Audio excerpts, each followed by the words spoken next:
Today on DBF, we're going to show you how to move floor registers for our hardwood floor.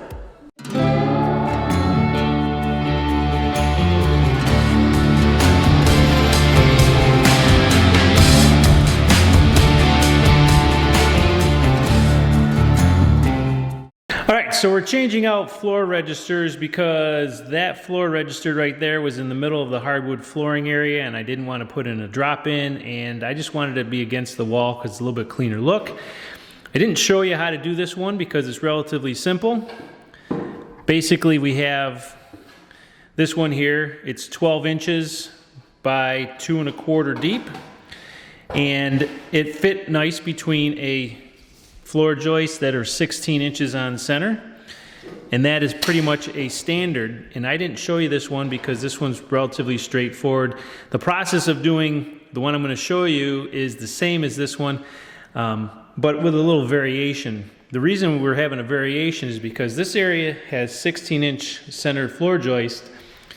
The area over there has 12 inches on center floor joist based on the size of the room and the span that it had to go. So we went with 12 inches on center as opposed to 16 on center. And when I went to the heating supply company, the smallest they had was, this is a 10 or 2 1/4 by 10. So it's 10 inches this way and 2 1/4 that way.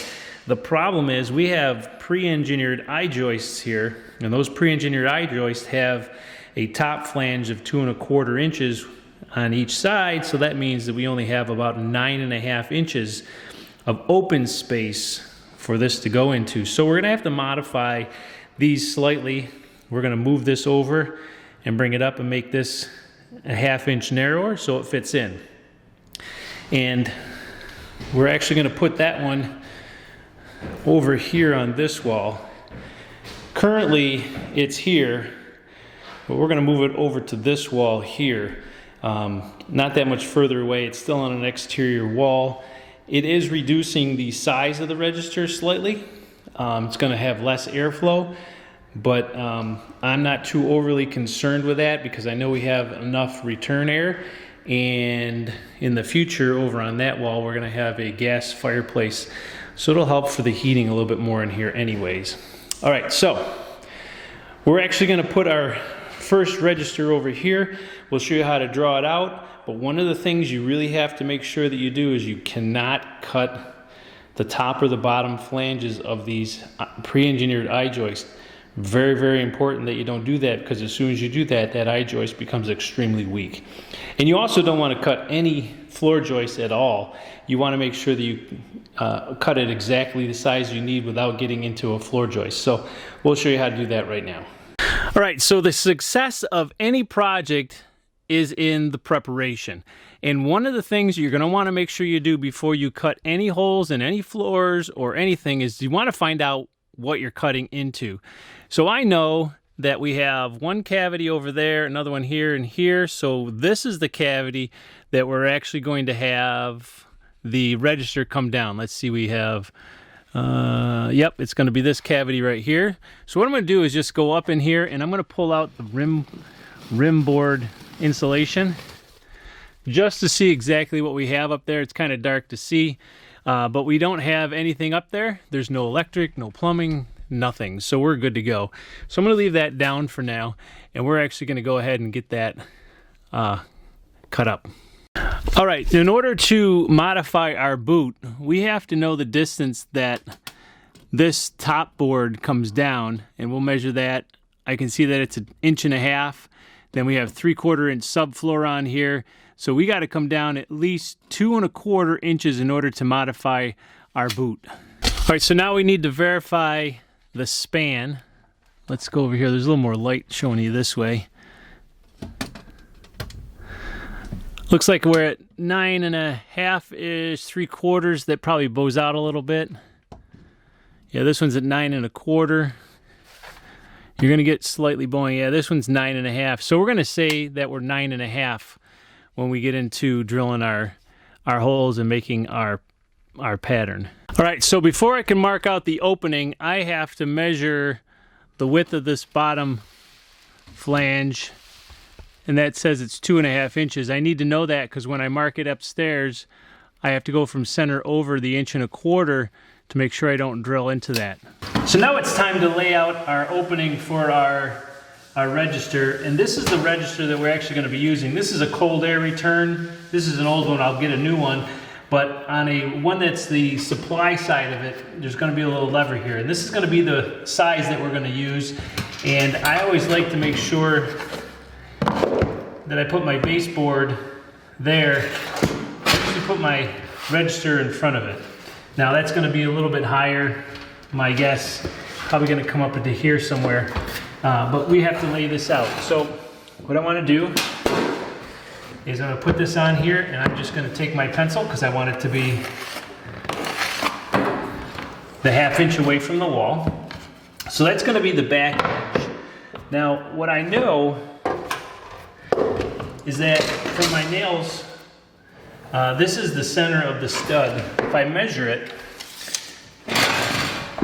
should be 42 inches. 42 inches because our wall is 6 inches thick, and I know it goes to the outside, so this is the center, but we have to go back the 1.25 inches to here. All right, so there's our 1.25 inch mark, and I'm going to take my framing square, push it tight against my wall stud,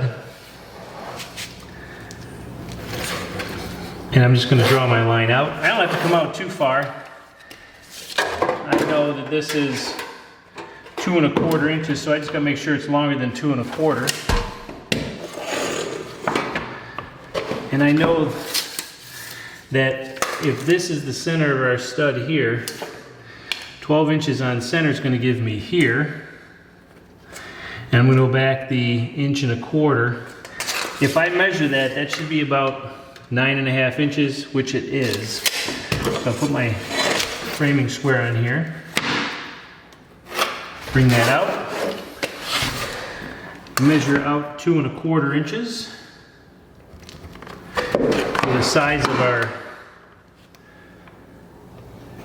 register boot. Put it on my marks.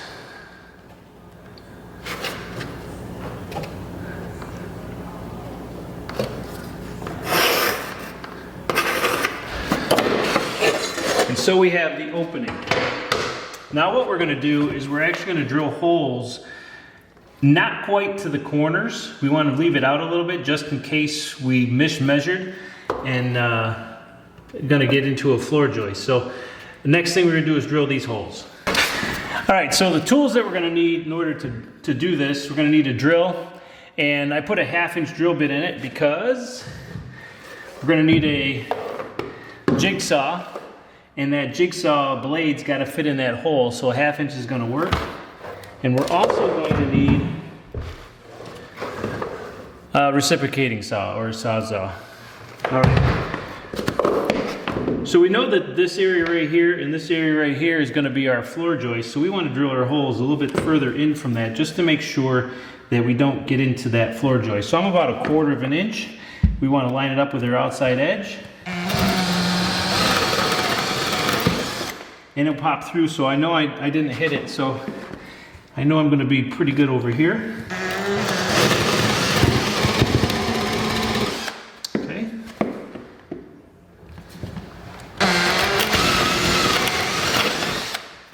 You do it in all 4 corners.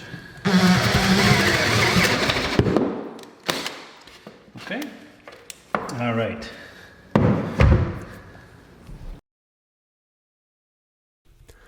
Alright, so this portion of the video I sped up because all we're trying to do is to cut a rectangular hole following the lines that we created in the previous portion of this video.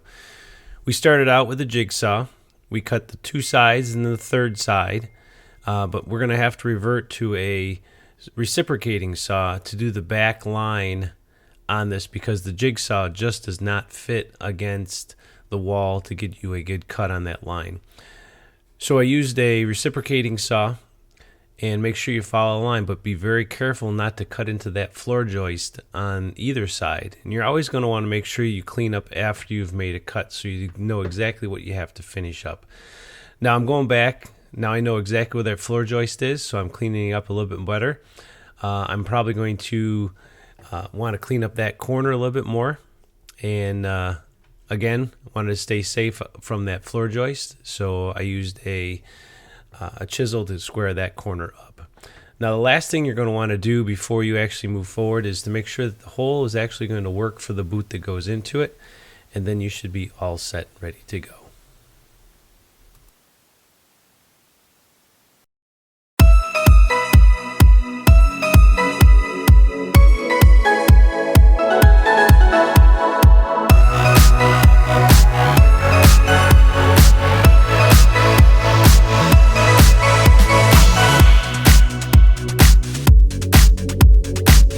All right, so now it's time to modify our duct. And what we're gonna do is, because this distance here from across to cross is 10 inches, and we know our opening's 9.5, I'm actually gonna, doesn't matter which side we take it off of, this side or this side, we have to come in by 1/2 inch, and we know that our 3/4 inch plywood subfloor comes down to about here, then we have another 1.5 inches, so we gotta come down at least 2.25 inches. I'm gonna probably come down about 2.5 inches. And so what I'm going to do is I'm literally going to cut this corner down. I'm going to cut this corner down to 2.5, and then we're going to bend it 90 degrees in, which is going to give us our step. It's going to give us our step in, and then it's going to bring it up. All right, so I'm going to measure down 2.5. Probably should use a marker, but I don't have a marker on me. I know it's to the bottom of that pop rivet. I can see it there. And I'm just going to go ahead and cut this.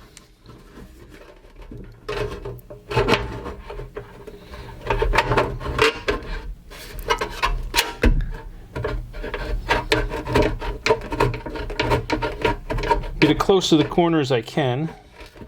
All right, and I'm going to cut this side. Now they make different angles of these cutters. This is the right or the left, I don't know, I needed the opposite sides, but I don't have those. So I'm just gonna make my best out of this.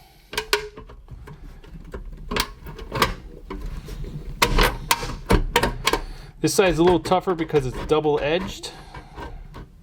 All right, so we got that cut. So now what we're gonna do is we're gonna literally fold it down, because we want this to step in 1/2 inch. And then we're going to fold these sides around onto it. Now if you cut to the exact spot where it's supposed to be, it'll fold down pretty square. Let me just recut this side a little bit more. There we go.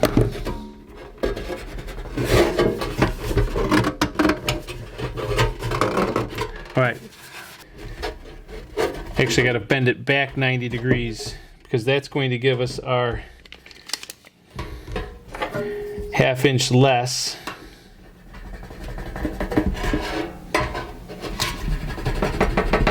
Kind of eyeballing it-ish. Doesn't have to be perfect.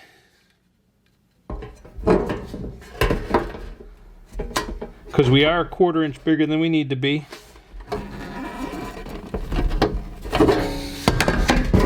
There, so now I have a 90 on there. All I'm going to do is, before I fold this back in, what I want to do is come down here at the end of my cuts and cut in 1/2 inch. That's going to give us the ability to fold these edges over.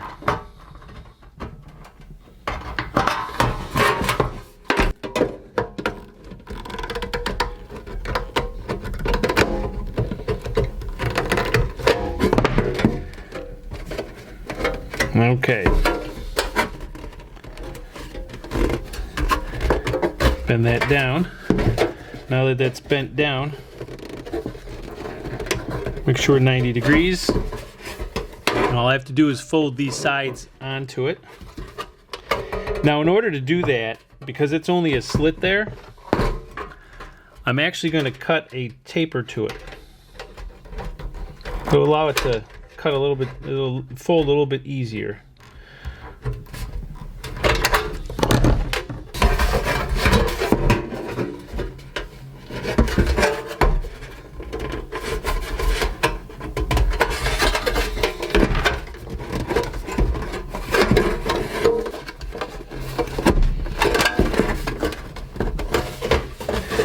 Okay.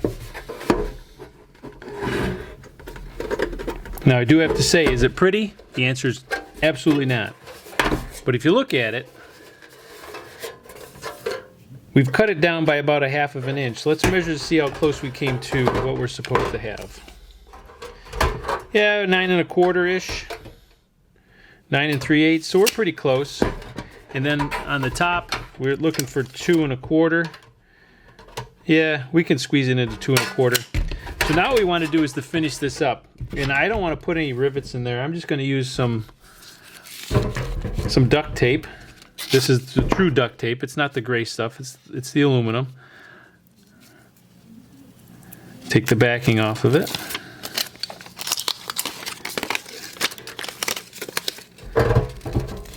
Go right to the bottom. Now before I tighten this up, I want to make sure I get my right size. And we're 2 1/2. It's going to be too much.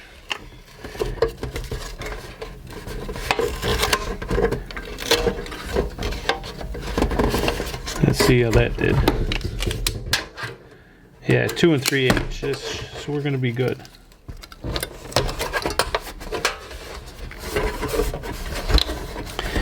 Now what this tape's also going to do is it's going to allow us to not have any air come out of our sides. And last but not least,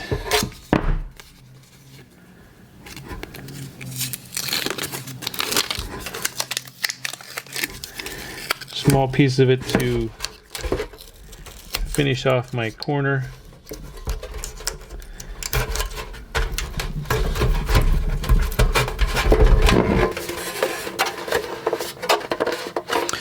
All right, so there you have it. You look at it. We have that at the size that we want. Now it's time to go put it into our hole. All right, so the first thing you want to do is to put your insulation back in.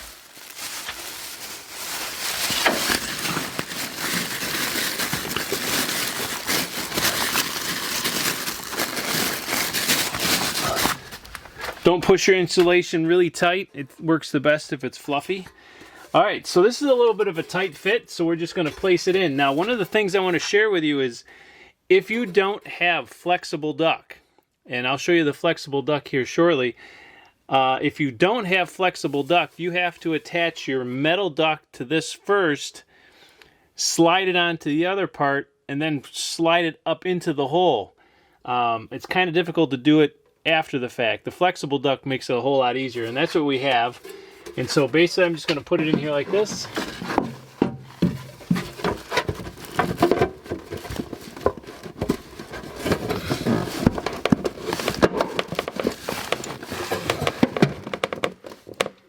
All right.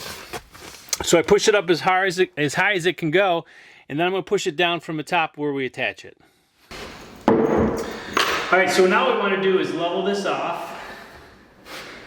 And then it takes some roofing nails, and you're going to nail in through the side into the subfloor. Get it where you want, hold it in place.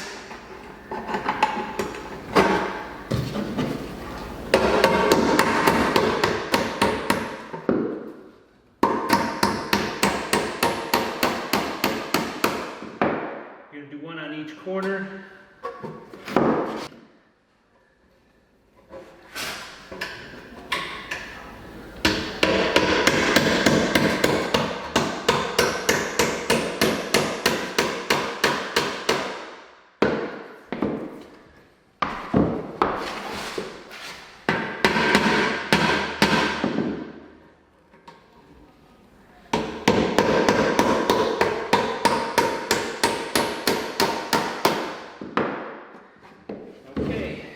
So that's installed. Now we move to the basement to hook up the duct.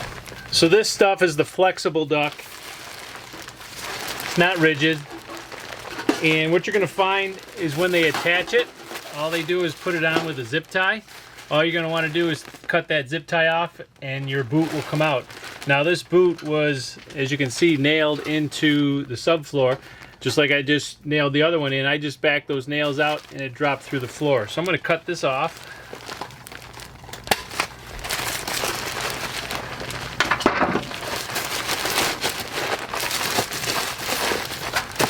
And you'll see on the flexible duct there's an outer insulation, and then there's the inner part that's got the metal.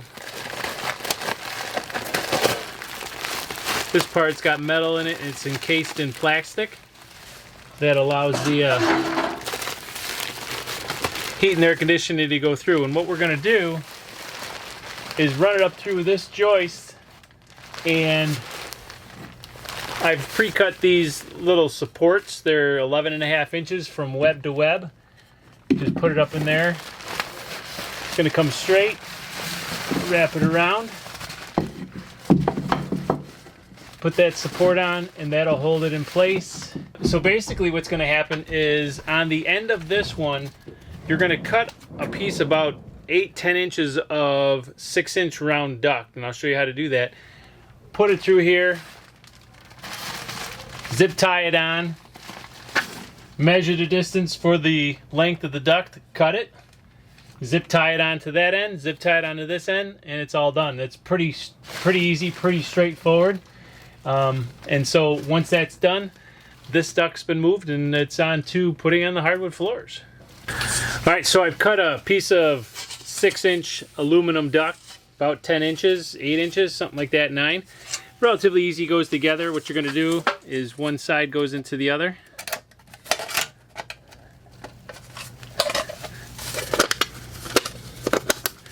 Roll it around, you'll hear it click, and that is together. So now what we're going to do is take this end of it, put it into the end of our pipe, then use a zip tie. I have a whole bag of them. And the big thing you want to see is make sure that you get something that's going to do at least a 6-inch diameter. That says 7. So these are definitely going to work. You're going to pull one out.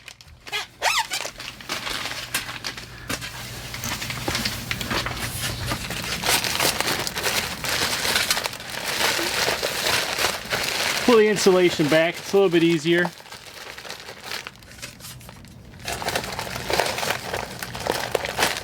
Once you get one side started, it should slide on relatively easily.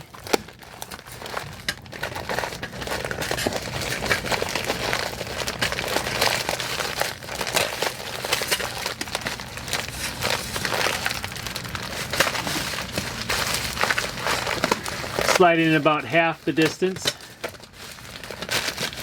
Pull the insulation back down so it covers it up. Take your zip tie,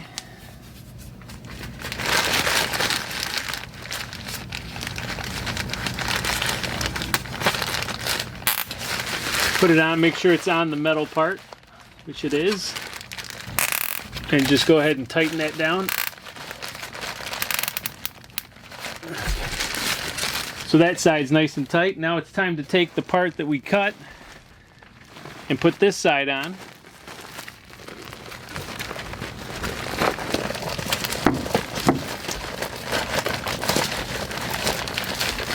Pull your insulation back up. Put another zip tie on.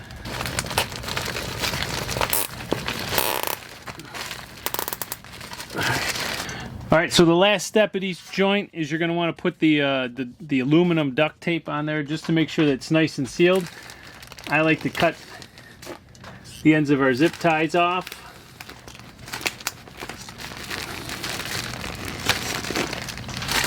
Tidy up, make sure the insulation's right where it's supposed to be. Pull one plastic over the other. Right where the two pieces of plastic come together. Put your duct tape on it.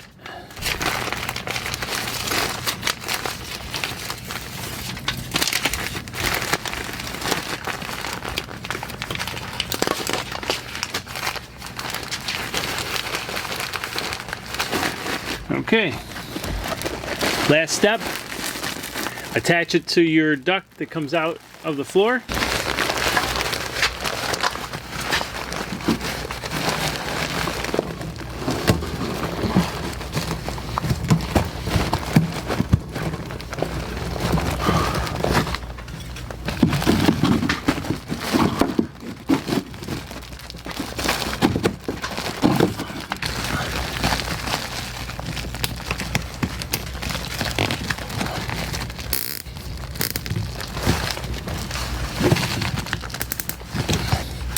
The last thing you're going to want to do is to make sure you take your support piece and put it right where that the metal duct, which connects the two pieces together, gives it nice support. Make sure your aluminum or your insulation and everything's all tied really tight together. All right, and that duct's moved. Thanks for watching. If you liked the video, please subscribe to the channel. Also, leave a comment if you'd like. We'll see you on the next one.